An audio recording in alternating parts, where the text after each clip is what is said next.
L'olivier palestinien.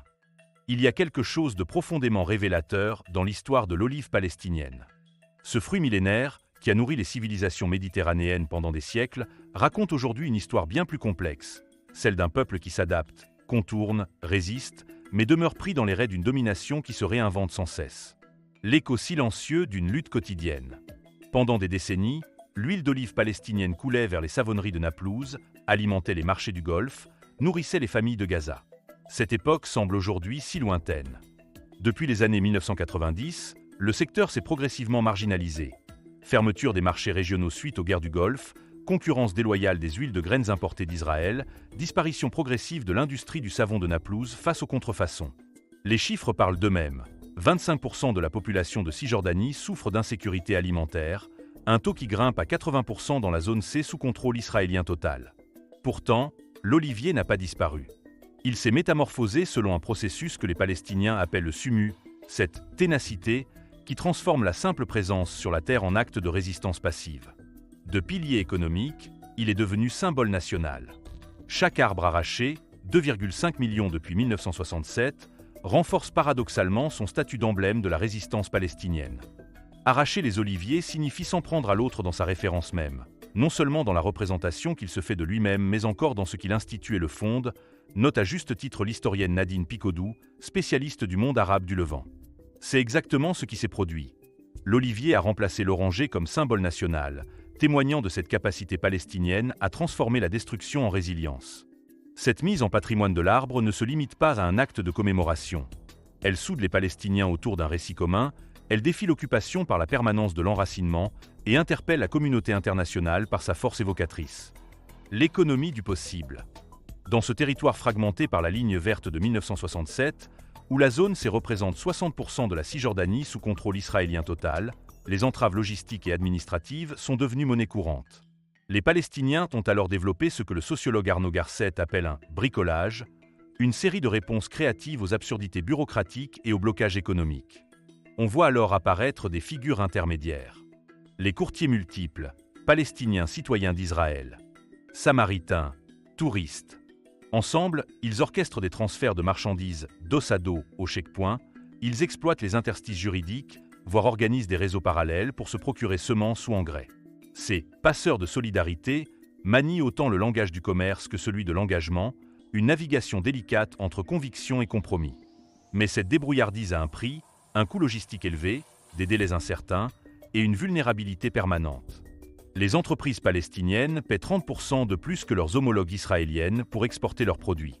Les agriculteurs se tournent vers les marchés noirs pour obtenir des engrais, payant 3 à 4 fois le prix normal.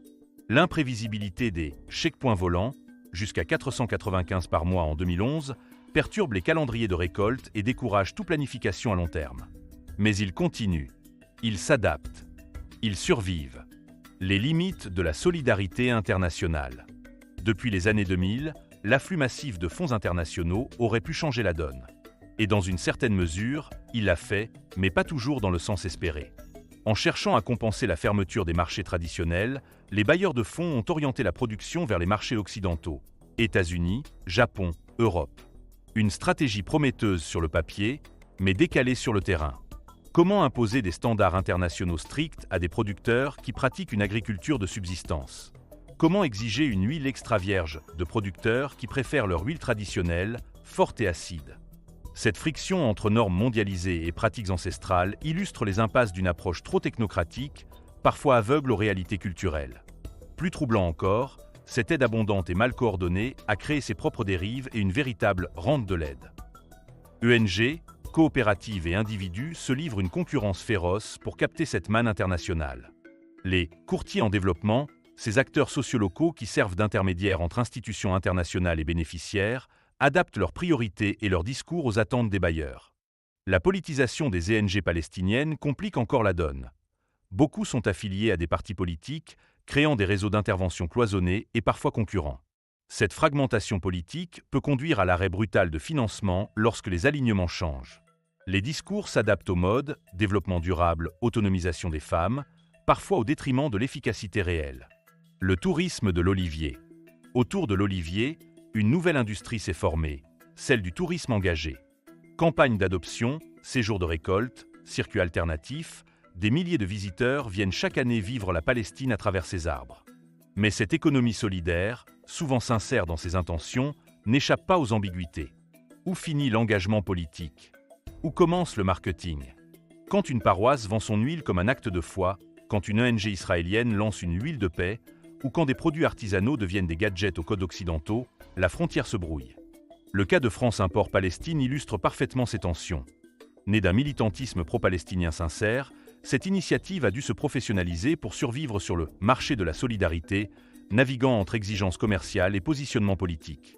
Les produits doivent s'adapter aux goûts occidentaux, kéfiers multicolores, étuis pour iPad, s'éloignant parfois de l'artisanat traditionnel palestinien. Symptomatique de ces contradictions, certains produits militants sont achetés moins cher aux producteurs que sur les marchés locaux conventionnels. Ces initiatives solidaires font face à un plafond de verve commercial, limité par leur public cible principalement activiste et confronté aux exigences strictes de qualité et de traçabilité des marchés éthiques. Quand la résistance ne suffit plus. Cette analyse minutieuse du secteur oléicole palestinien nous enseigne une leçon fondamentale.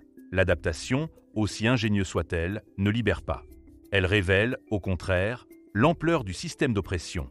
Comme le souligne le géographe Ariel Handel, la domination israélienne ne vise pas la séparation, mais une hiérarchisation spatiale et sociale continue. L'économie palestinienne oscille entre formelle et informelle, bricolant avec les failles des lois, dépendante d'intermédiaires extérieurs pour exister. Ce n'est pas une autonomie, c'est une survie sous conditions.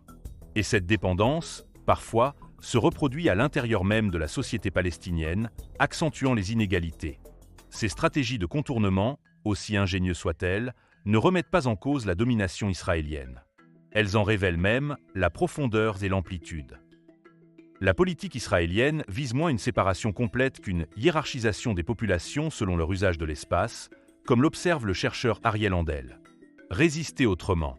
Ce que l'olivier palestinien nous enseigne, c'est que la résistance ne se joue pas toujours dans le spectaculaire. Elle se loge dans les interstices, dans les silences, dans les choix quotidiens. Elle n'est ni héroïque ni romantique. Elle est pragmatique, contradictoire, parfois douloureuse. Elle transforme les victimes en acteurs, mais des acteurs contraints, obligés de composer avec les règles imposées par l'occupant. Son histoire nous invite à repenser notre compréhension de la résistance sous occupation. Cette réalité ne diminue en rien le courage du peuple palestinien. Elle nous rappelle simplement que la solidarité internationale, pour être efficace, doit comprendre ses nuances, ses paradoxes, ces zones grises où se joue le quotidien d'une société sous occupation. Et pendant ce temps, l'olivier pousse. Lentement. Comme pour rappeler que l'espoir n'est pas un slogan, mais une racine, symbole de cette obstination tranquille d'un peuple qui refuse de disparaître. Mais pour que ces fruits nourrissent véritablement l'espoir, il faudra bien plus que des adaptations. Il faudra que justice soit rendue. L'analyse présentée dans cet article s'appuie sur les travaux de recherche d'Arnaud Garcet, dont la thèse de doctorat, Université d'Aix-Marseille, 2015, offre un éclairage précieux sur les mécanismes d'adaptation de la société palestinienne sous occupation.